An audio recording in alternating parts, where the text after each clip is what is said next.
আমি আল্লাহ তাআলা বলে দিয়েছি যে সালাত হলো সমস্ত অশ্লীল খারাপ কাজ থেকে বিরত রাখে। অনেক মানুষ আছে সালাত আদায় করে আবার অন্যায় করে, সালাত আদায় করে আবার অন্যায় করে। তার মানে কি? তার মানে হলো সালাত মানে আল্লাহর কথাই ঠিক আছে, ও সালাত আদায় করে আবার খারাপ কাজ করে, তার মানে কাঙ্ক্ষিত মানের নামাজ হচ্ছে না। ওর কি নামাজ হচ্ছে? তার মানে ওর নামাজ হচ্ছে না, নামাজের ভিতরে এখনো ঢোকে নাই। ও মানুষ দেখানো নামাজ এখনো পর্যন্ত আদায় করতেছে, সে এখনো তার রব ভিত্তিক সালাত আদায় এখনো সে করতে পারতেছে না, ঠিক কিনা? তার ভিতরে ওই তাকওয়া যায় নাই, এই জন্য সালাত আদায় করে আবার অন্যায় করে, ঠিক কিনা? তবে সালাত ছাড়া যাবে না, ওই সালাতই একদিন আপনাকে ওই খারাপ কাজ থেকে ইনশাআল্লাহ নিয়ে আসবে। মহান রব্বুল আলামিন এর জন্য বলছেন, যারাই আমল ভালো করবে আর তাদের আমল নামাটা ভারী হয়ে যাবে, ওই আমলের মিজান যখন ভারী হয়ে যাবে, ফাহুয়া ফি আইশাতির রাদিয়া, আল্লাহ তাআলা বলছেন এরাই হলো সন্তোষজনক জীবন যাপন করবে, মানে তাদেরকে আল্লাহ জান্নাতে দিবে। আর ওই জান্নাতে গেলে তাদের আর কোনো দুঃখ কষ্ট হবে না, তারা স্বাচ্ছন্দ্যভাবে ওই জান্নাতে থাকবে। من يدخل الجنة ينعم لا يبعث, আল্লাহ তাআলা বলছে যেই ব্যক্তি জান্নাতে প্রবেশ করবে সে আনন্দে থাকবে, সে আনন্দে থাকবে, উৎফুল্লে থাকবে। লা তাবকা সিয়াবুহু ওয়ালা ইয়াবনা শাবাবুহু, বলা হয়েছে তার পোশাক জীর্ণ হবে না, তার পোশাক জীর্ণ হবে না এবং তার যৌবনও নিঃশেষ হবে না যখন সে জান্নাতে যাবে। এই যে অনেক মানুষ দুনিয়ায় যারা অনেক বয়স হয়ে যায়, হাতের পায়ের চামড়া বা মুখের চামড়া ঢিল হয়ে যায় না, গায়ের চামড়া ঢিল হয়ে যায়, কিন্তু জান্নাতে যারা যাবে ওদের চামড়া কোনোদিন ঢিলা হবে, ওরা বৃদ্ধ হবে, মানুষের দাড়ি থাকবে না, মুছ থাকবে না, মানে সে একবারে ধরেন যে 16 বছরের তাগড়া যুবক এরকম হবে, 20 বছরের যুবক। তাহলে কি বোঝা যাচ্ছে? জান্নাতে যেই পুরুষ যাবে, এই দুনিয়ার মিনিমাম আপনার দেখা যাচ্ছে যে 10 জন পুরুষের শক্তি আপনার থাকবে, এই এত শক্তি থাকবে, আপনি ওই জান্নাতে থাকবেন। এর বিনিময়ে কি? এই পৃথিবীতে হলো আমাদের কি করতে হবে? আল্লাহ তাআলার কাজ করতে হবে, আল্লাহ প্রদত্ত রাসূল প্রদর্শিত দিন আমাদেরকে মানতে হবে, বলেন ঠিক কিনা?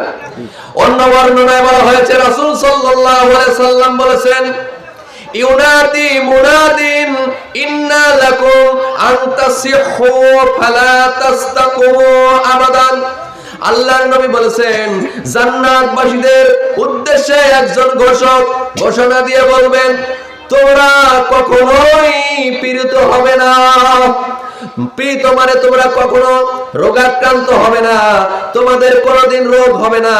এখন আমরা অবজারভেশন করে দেখতেছি যত মানুষ মারা যাচ্ছে এর বেশিরভাগ মানুষ ম্যাক্সিমাম 2টা রোগে, বেশিরভাগ মানুষ 2টা রোগে মারা যাচ্ছে বেশি। একটা হলো ক্যান্সার আর আরেকটা হলো হার্ট অ্যাটাক। এই 2টা রোগ মানুষের বেশি হচ্ছে। যার ক্যান্সার নাই তার ক্যান্সার হচ্ছে না, সে মৃত্যু।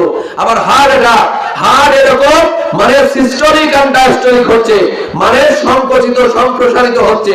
যখন আপনার হার্ট ধরেন এরকম সম্প্রসারিত হলো আবার সংকুচিত হলো, এই সংকুচিত হলো আর সম্প্রসারিত হলো না, তাই আপনি শেষ, আমি শেষ। তাহলে কিসের বাহাদুরি, কিসের আপনার দম্ভ, কিসের এই দুনিয়া? আল্লাহ তাআলা বলেন ফাআম্মা মান তাগা ওয়া আসারাল হায়াতাদ দুনিয়া ফাইন্না জাহিমা হিয়াল মাওয়া। আল্লাহ তাআলা বলেন যারা দুনিয়া করে, দুনিয়ায় লেগে যায়, আল্লাহ তাআলা বলেন তাদেরকে জাহান্নামী বলে ঘোষণা দাও, তারা জাহান্নামী। যারা দুনিয়া করে ওরা জাহান্নামী।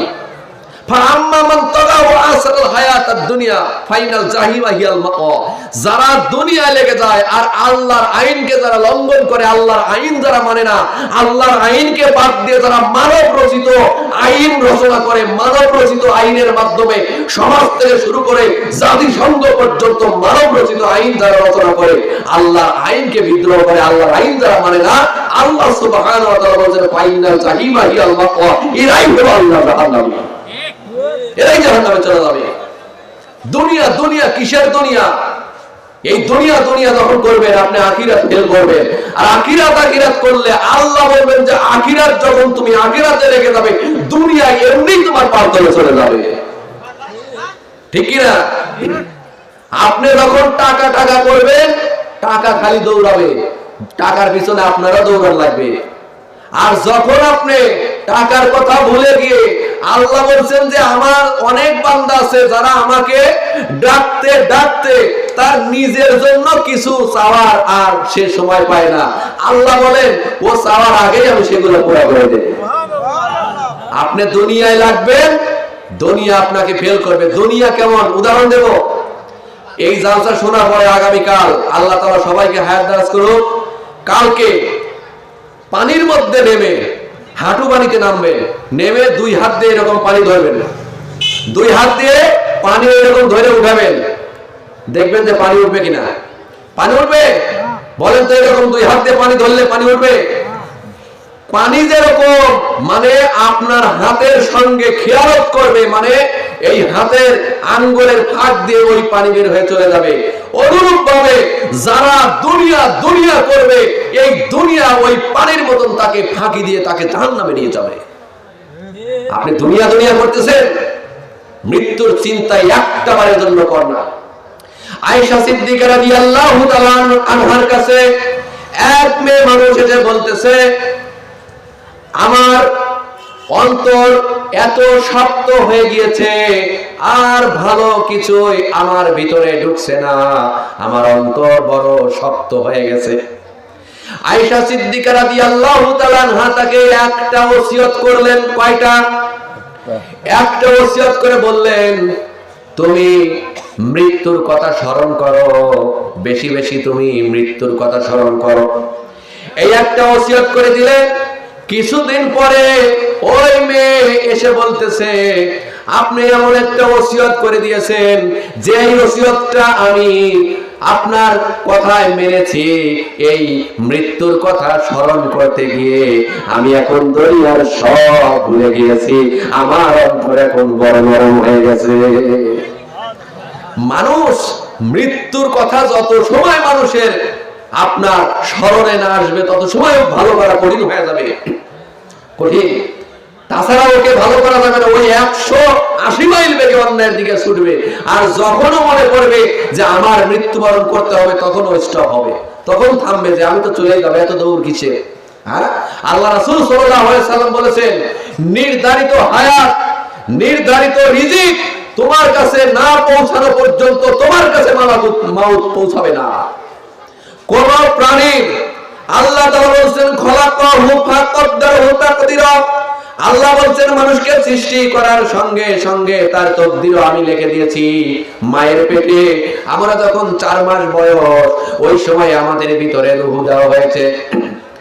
মায়ের পেটে যখন আমাদের 4 মাস বয়স, ওই সময় আমাদেরকে রূহ দেওয়া হয়েছে। ওই সময় আল্লাহর পক্ষ থেকে একটা ফেরেশতা মায়ের পেটে চলে যায়, ওই পেটের মধ্যে গিয়ে বলে যে আল্লাহ এইটা কি হবে, এটা কেমন হবে, এর সব কিছু আল্লাহর পক্ষ থেকে তার লিখে দেওয়া হয়। হায়াত, মওত, রিজিক, দৌলত সব কিছু তার লিখে দেওয়া হয়। আপনি এই পৃথিবীতে আসার পরে কতটুকু রিজিক পাবেন, কোন জায়গায় থেকে পাবেন, কিভাবে পাবেন, আপনার ওই ইয়েতে লেখা থাকবে। আপনার ওই যে আমলনামা যে দিয়ে দেওয়া হয়েছে, আপনার তকদিরে ওটা লেখা থাকবে। আল্লাহ রাসূল বলেন, এই মায়ের পেটে থাকা অবস্থায় তোমাকে যে হায়াত দেওয়া হয়েছে এবং তোমাকে যে রিজিক দেওয়া হয়েছে, এই দুইটা তোমার পরিপূর্ণ না পাওয়া পর্যন্ত তোমার কাছে মালাকুল মাউত আসবে না। তবে আপনার আমার দৌড় কিসের?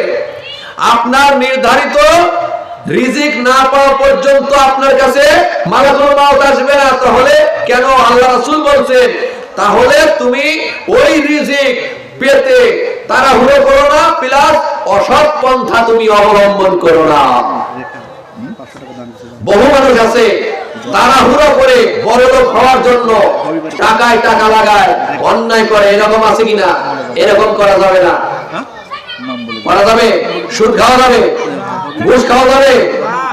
সুদ খাওয়া হারাম নাকি হারাম? এখন আরাম হয়ে গেছে, মানে এখন মানুষ খেতে খেতে আরামের দিকে চলে গেছে, আর বোঝে না। কিন্তু সুদের ৭০-এর উপরে গুনাহ আছে, তার মধ্যে সর্বনিম্ন একবারে ছোট নাম্বার যে গুনাহ, ছোট গুনাহ, সেটা হলো নিজের মাকে বিয়ে করা যে গুনাহ, সেই গুনাহ হয়ে যায়। 1 টাকাতে সুদ খায়, 42 বার জিনা করলে যে গুনাহ হয় তার চাইতে বেশি গুনাহ হয়ে যায়। আর মুসলমান মানুষের সঙ্গে বহু মুসলমানের সাথে জড়িত, এগুলো করবেন না, ভালো হয়ে যান। এরপরে আল্লাহ সুবহানাহু ওয়া তাআলা বলেন, দেখেন আল্লাহ রাসূল সাল্লাল্লাহু আলাইহি সাল্লাম যে হাদিসটা বলেছেন, আমি কিন্তু বললাম যে একজন ঘোষককারী বলবে তোমরা কখনোই পীড়িত হবে না, তার মানে তোমাদের কোনো রোগ শোক দুঃখ কিছুই হবে না, তোমরা অসুস্থই হবে না। জান্নাতে যখন তোমরা যাবে তোমরা অসুস্থই হবে না। ওয়া ইন্না লাকুম আন তাহইয়াউ ফালা তামুতু আবাদান, আর বলা হয়েছে তোমরা চিরস্থায়ীভাবে বেঁচে থাকবে, মানে তোমাদের আর কোনো মৃত্যুবরণ করতে হবে না। সুবহানাল্লাহ। সম্মানিত হাজির, একজন হাবিবুর রহমান হবিল বোন রেখা 500 টাকা দিল, রেখা খাতুন 500 টাকা দান করতে বলে লিল্লাহি তাকবীর, লিল্লাহি তাকবীর। তার আব্বা আম্মা মারা গেছে, আরে মেয়ে তো দেখেন তার কি মায়া, আব্বা আম্মা রুহের মাগফিরাতের জন্য এই জালসায় 500 টাকা দান করছে, বলে লিল্লাহি তাকবীর। আমরা দোয়া করে দেব, শেষে দোয়া করব আল্লাহ যেন তার আব্বা আম্মা কে যেন জান্নাতের উচ্চ মাকাম যেন তাকে দান করে, আমিন। সম্মানিত হাজিরিন, জান্নাতে যে সমস্ত মানুষ যাবে আর কি কোনো মৃত্যুবরণ আছে? না, নাই। সংক্ষেপে বলে দিচ্ছি, জান্নাতীরা জান্নাতে আর জাহান্নামীরা জাহান্নামে চলে গেছে। এরপরে একটা প্রাণীকে আনা হবে, মেষ জাতীয় প্রাণীকে নিয়ে এসে আপনার ধরেন যে জান্নাত জাহান্নামের মাঝখানে আনার পরে আল্লাহ সুবহানাহু ওয়া তাআলা আবার জান্নাতীদেরকে ডাক দিবেন। জান্নাতীরা মন খারাপ, মনে হয় কোনো মিস্টেক হয়ে গেছে, কোনো ভুল হয়ে গেছে, না জানি এই আরামের জায়গা থেকে আবার বহিষ্কার করে দেওয়া হয় নাকি, কি অন্যায় করিলাম, এত নিয়ামতের জায়গা, এত ভালো জায়গায় কেবলই ঢুকছি, আবার এরকম মন খারাপ নিয়ে, মন খারাপ করে তারা এসে উপস্থিত হবে।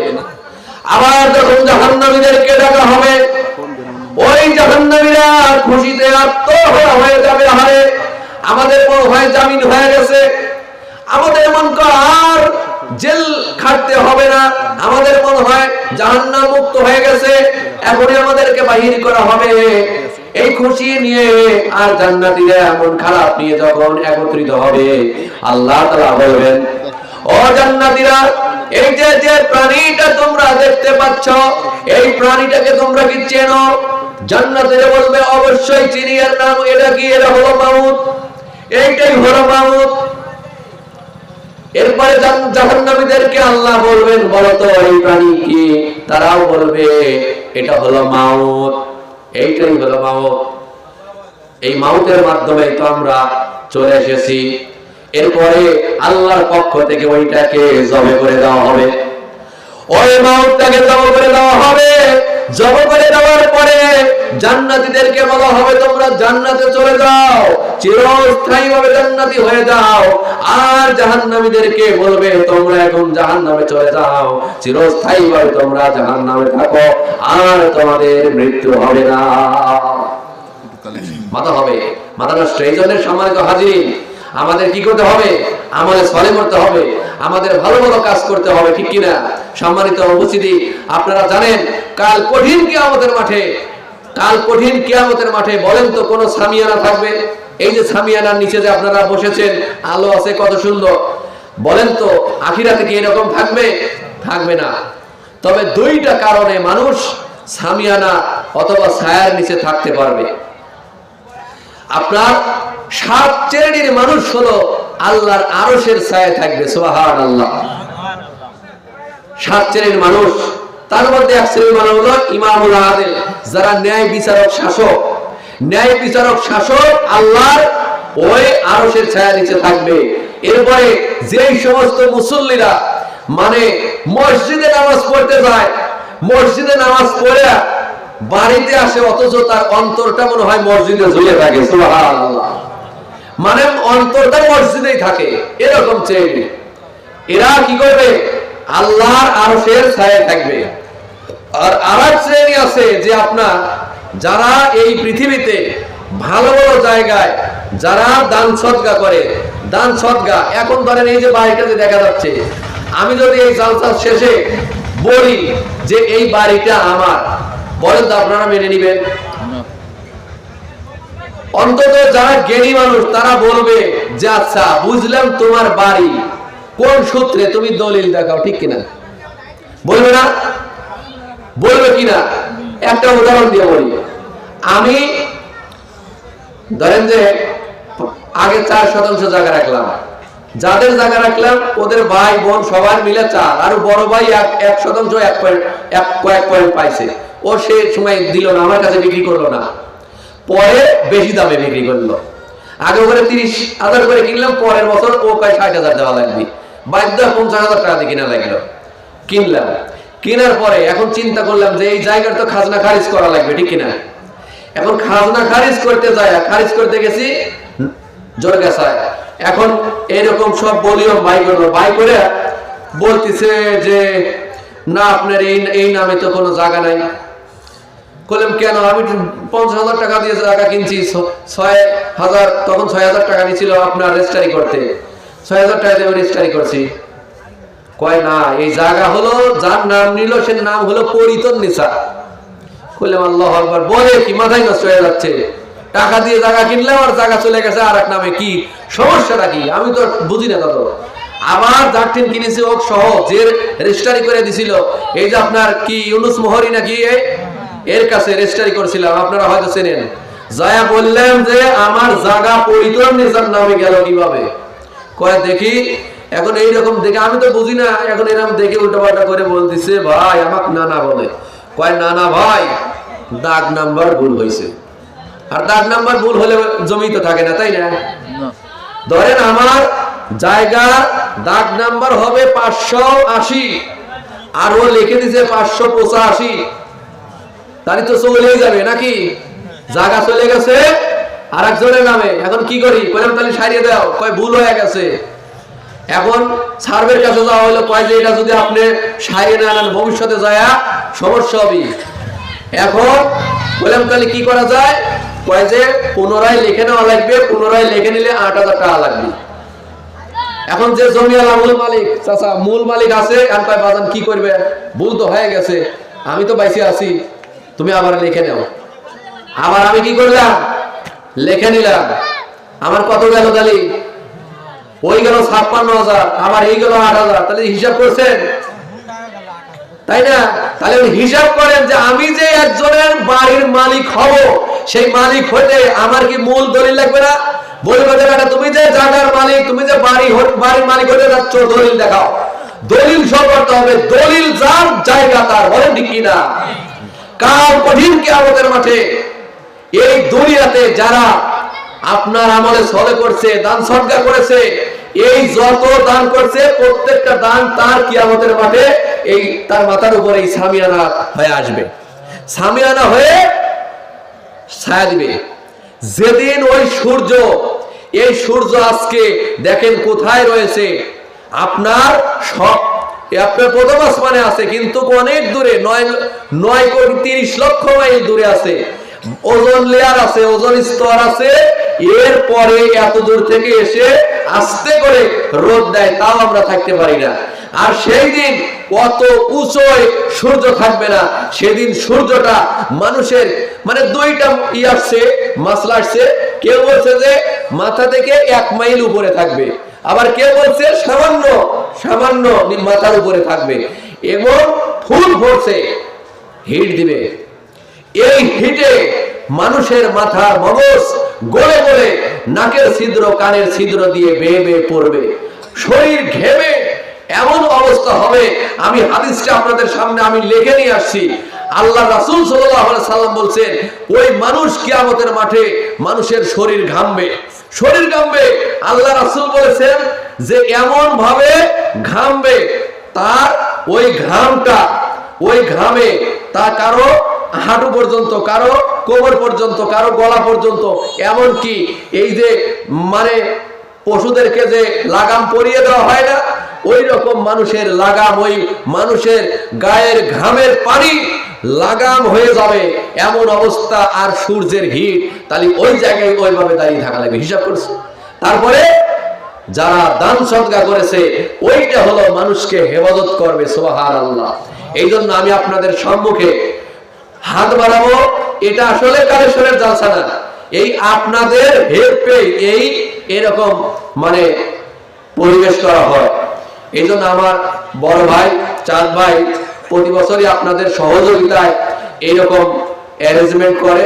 আপনারা জোর জুলুম না, যে যতটুকু পারেন স্বতঃস্ফূর্ত ভাবে, এখন 10 টাকা থেকে শুরু করে 50, 100, 500 যে যা পারেন, এমনকি 5 কেজি 10 কেজি চাউল গম যা আছে, মানে যে যেটা পারবেন মেহেরবানি করে এই জায়গায় আসে আপনারা সংক্ষিপ্ত পরিসরে আপনারা একটু শরীক হওয়ার চেষ্টা করেন। একজন 500 টাকা দিছে, একজন 50 টাকা দিছে। আমি নামার পূর্বে আপনাদের সবার জন্য আমি দোয়া করে যাব, আল্লাহ যেন সকলকে যেন জান্নাতের উচ্চ মাকাম যেন দান করে। একটু আসেন, একটু আসেন, আল্লাহ যেন আমাদের তৌফিক ইনাত করেন, আমরা যেন ভালো কাজ করতে পারি।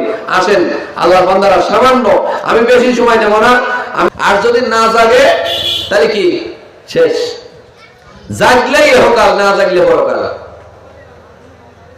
তাহলে হিসাব করেন, এই যে ঘুমের মধ্যে বহু মানুষ মারা যায়, বহু মানুষ মারা যায়, ও মারা গেল কি করে? কোরআন তেলাওয়াত করে ও ঘুম আসছে, কিয়ামতের মাঠে ওই কোরআন তেলাওয়াত করতে করতেই ওর হাসর হবে। সুবহানাল্লাহ। আর যেই ব্যক্তি গান শুনতে শুনতে আপনার ঘুম এসে গেল, যদি আল্লাহ না করুক ওই ঘুমের মধ্যে যদি সে মারা যায়, তাহলে ওই কিয়ামতের মাঠে যেদিন উঠবে ও ওই গান শুনতে শুনতেই উঠবে, ওর কিয়ামত ওই গানের উপর হবে। আর গানের উপরে যার কিয়ামত হবে, জান্নাতের আশা করা যাবে? ডান হাতে আমলনামা পাওয়া যাবে? এখনো আমরা মুসলমান, আমাদের এখনো জ্ঞান ফিরতেছে না। আমাদের জ্ঞান ফিরাতে হবে, ইসলামের দিকে আসতে হবে, কোরআনের দিকে আসতে হবে। যেই জায়গা গেলে নাজাতের ফায়সালা হবে সেই জায়গায় মুসলমানের যেতে হবে, ঠিক কিনা? আমি কেন মুসলমান হলাম? আমি তো গরু খাওয়ার জন্য মুসলমান হই নাই। হিন্দু থাকতে তো বহু গরু খেয়েছি, হোটেলে টাকা দিয়ে কিনে খেয়েছি, আমার বন্ধুদের বাড়িতে খেয়েছি, তারপরে আমাকে কেউ মুসলমান বলে নাই, কেউ মুসলিম বলে নাই।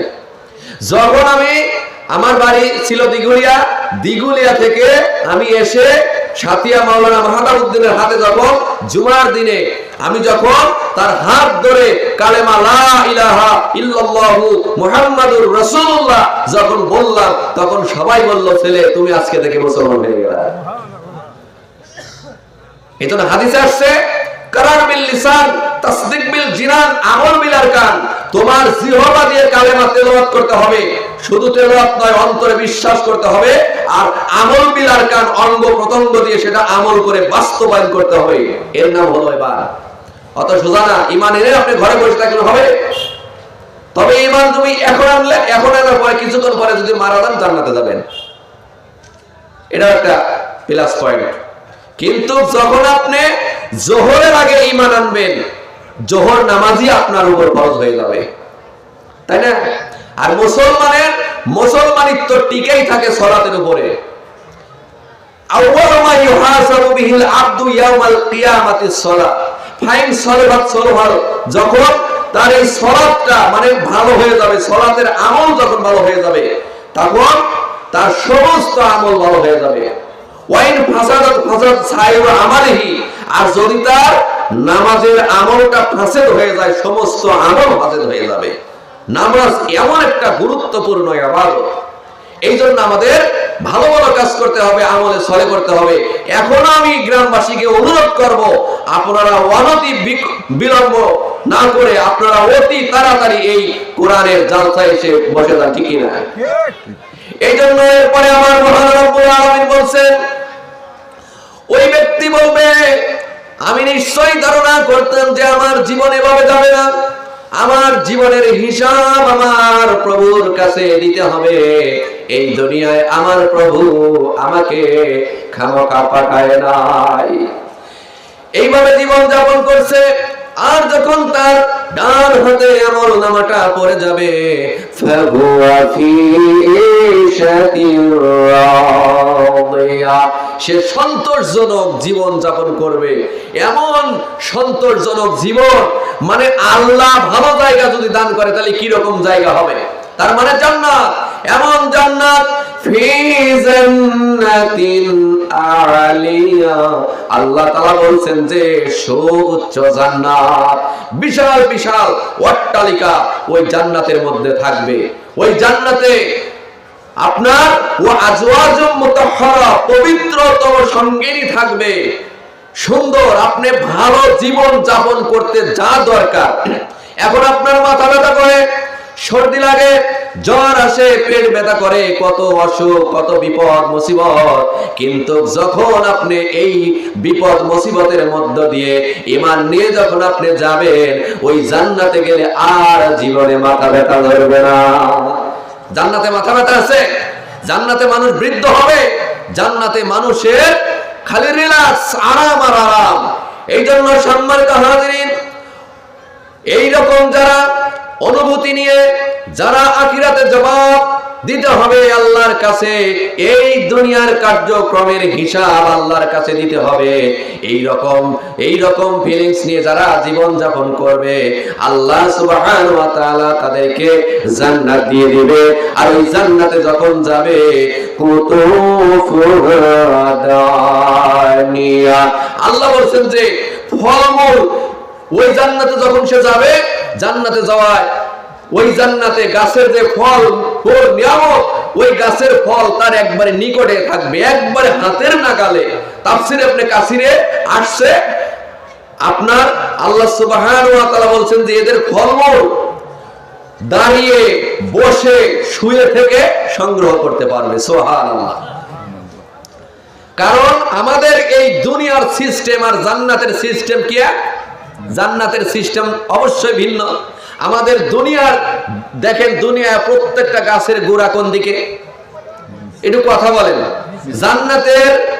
জান্নাতের গাছের গোড়া কিন্তু মাটিতে, মানে নিচে থাকবে না, উপর দিকে থাকবে, আর শাখা প্রশাখা সব থাকবে আপনার দিকে। সুবহানাল্লাহ। দেখছেন সিস্টেমটা কি? এই গাছ, এই যে কতগুলো গাছ দেখা যাচ্ছে, প্রত্যেকটা গাছের গোড়া মাটির নিচে, মাটিতে গেছে, আর শাখা প্রশাখা উপরে। একটা আপনি আম পাড়তে হবে, কোটা লাগবে, অথবা ওই গাছে উঠতে হবে, ঝাঁকি দিতে হবে, ঠিক কিনা?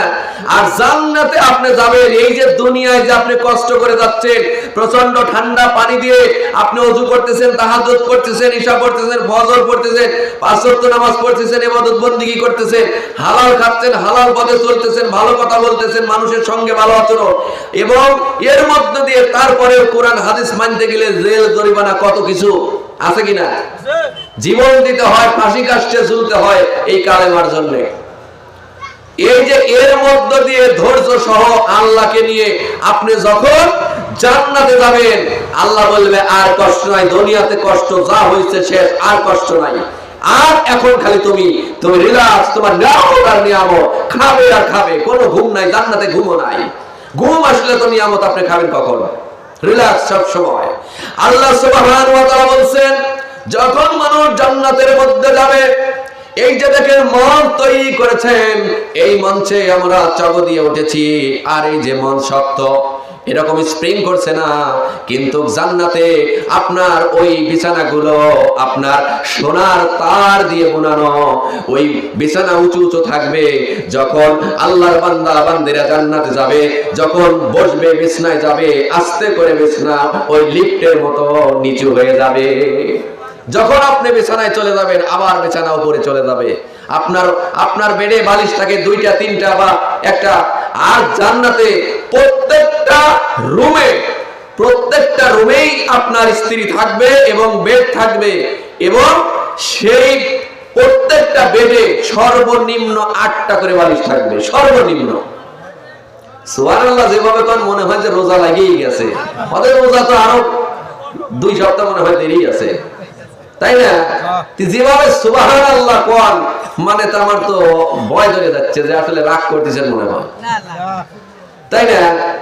সুবহানাল্লাহ, আলহামদুলিল্লাহ, লা ইলাহা ইল্লাল্লাহু আল্লাহু আকবার, এই তাসবিহগুলো পড়লে আল্লাহ রাসূল বলেছেন তামলাউল মিজান, আসমান জমিনের যত জায়গা ফাঁকা জায়গা আছে সব আল্লাহ সওয়াব দিয়ে পরিপূর্ণ করে দেয়। মিজানের পাল্লা ভারী করে দেয়। আল্লাহু আকবার। সিংহের মতন একটু কথা বলবেন, বেশি সময় কষ্ট দেব না ইনশাআল্লাহ।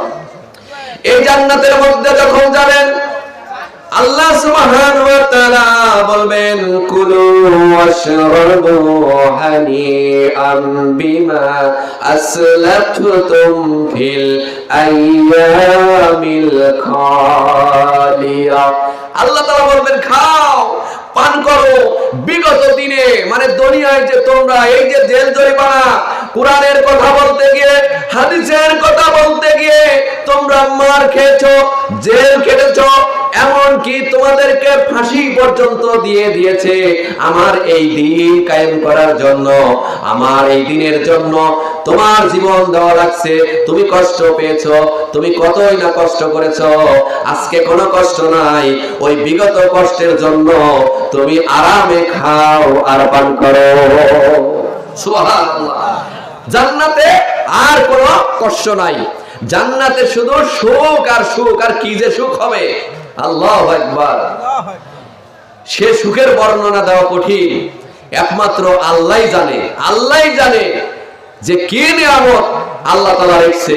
এরপরে আল্লাহ সুবহানাহু ওয়া তাআলা বলেন যে শুনে রাখো, এই যে আমি তোমাদের নিয়ামতগুলো আমি দিয়েছি, এই নিয়ামতগুলো তুরাতুন, যে আমি বলেছি এই তুরাতুন আলা রাব্বিকুম লিল হিসাবি ওয়াল মুজাজাতিন, আল্লাহ সুবহানাহু ওয়া তাআলা বলছেন যে হিসাব ও প্রতিফল দানের জন্য তোমাদেরকে তোমাদের প্রতিপালকের সম্মুখে উপস্থিত করা হবে।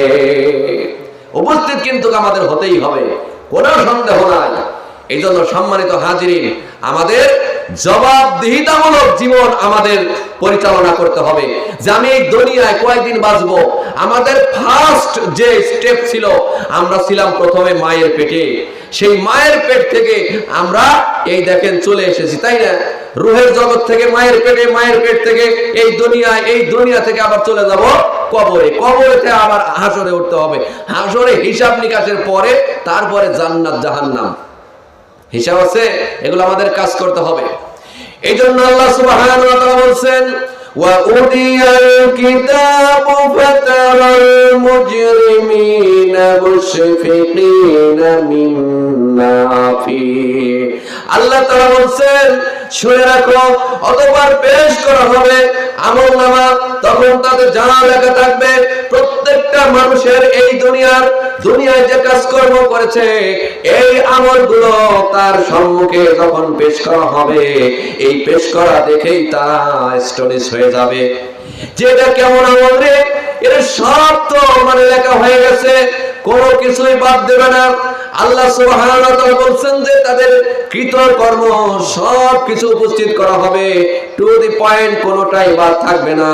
এরপরে বলছে ওয়ায়াকুলুনা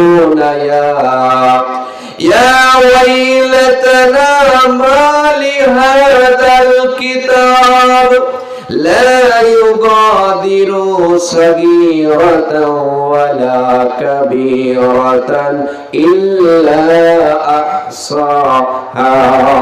তারা বলবে এটা এমন একটা কিতাব, আশ্চর্য হয়ে যাবে তারা, মানে কিং কর্তব্য বিমূঢ় হয়ে যাবে যে আরে কেমন কিতাব, ছোট বড় কোন গুনাহ তো বাদ পড়ে নাই, বড় গুনাহ লেখা হয়েছে, ছোট গুনাহ লেখা হয়েছে, জানি না সেটাও লেখা হয়েছে, জানা অজানা যেভাবে আমরা করেছি সব গুনাহ এই কিতাবে লেখা হয়েছে, ওই কিতাবটা তার সম্মুখে উপস্থিত করে দেওয়া হবে। এরপরে আল্লাহ তাআলা বলেন ওয়াজাদু মা আমিলু হাদিরান। আল্লাহ তাআলা বলেন তোমরা যা আমল করেছো, এই জায়গায় বলা হয়েছে তোমরা যা আমল করেছো প্রত্যেকটা আমল সহ তোমার কিতাব তোমার কাছে উপস্থিত করা হবে, তুমি যা করেছো সব কিছু তুমি প্রেজেন্ট পাবে, হাজির পাবে। ওয়ালা ইয়াযলিমু রাব্বুকা আহাদা, আল্লাহ বলছেন আমি কাল কিয়ামতের মাঠে কারো প্রতি কোনো জুলুম করব না। আল্লাহ কারো প্রতি জুলুম করে? আল্লাহ কারো প্রতি কোনো জুলুম করে না, কিন্তু মানুষ মানুষের প্রতি জুলুম করে, ঠিক কিনা? মানুষ নিজের উপর নিজেই জুলুম করে ফেলে, অন্য মানুষের উপরেও জুলুম করে, কিন্তু আল্লাহ তাআলা কারো প্রতি জুলুম করেন। আল্লাহ বলছেন যে আমাল্লাহু বিযাল্লামিল লিল আবিদ, আমি আমার বান্দার প্রতি কোনো জুলুম করি না। আল্লাহ তাআলা বলছেন আমি কোনো জুলুম করি না, যে যতটুকু আমল করছে সব তার আমলনামায় লেখা হচ্ছে, সবকিছু। আল্লাহ তাআলা বলেছেন ওয়া কুল্লু ইনসানিন আলজামনাহু তাইরাহু ফি উনুকি ওয়া নুখরিজু লাহু ইয়াওমাল কিয়ামাতি কিতাবান ইয়ালকাহু মানশুরা। প্রত্যেকটা মানুষের আমল তার এই যে জায়গায় এই গ্রীবাস্থিত করে দেওয়া হয়েছে, যা আমল করছেন সব এই জায়গায় রেকর্ড হচ্ছে, ভিডিও সহ রেকর্ড হচ্ছে। এই যে ভিডিও হচ্ছে না, এই ভিডিও আপনার 100 বছর সংরক্ষণ করা সম্ভব কিনা? তাহলে এই যে এখন আলোচনা করা হচ্ছে 100 বছর পরে ক্লিক করবেন এই আলোচনা চলে আসবে কিনা? তাহলে এটা যদি মানুষ পড়ে, আল্লাহ তাআলা বলেন ওমা উতিতুম মিনাল ইলমি ইল্লা কালিলা, আমি মানুষকে সামান্যতম জ্ঞান দিয়েছি। এই সামান্যতম জ্ঞান পেয়ে যদি এরকম হয়, তাহলে আমার আল্লাহ তাআলার জ্ঞান কত, ঠিক কিনা? আমাদের আমল এক জায়গায় করতে পারবে না, সবকিছু এই জায়গায় রেকর্ড হচ্ছে। এবং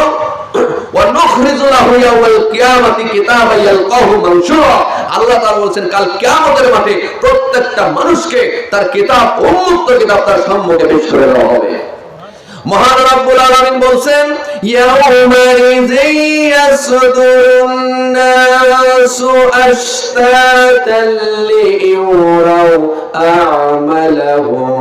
আল্লাহ তাআলা বলেন সেদিন মানুষ বিভিন্ন দলে প্রকাশ পাবে, যাতে তাদেরকে তাদের আপনার আমল নামার সমূহ দেখানো যায়, তারা যে আমল করেছে সব আমল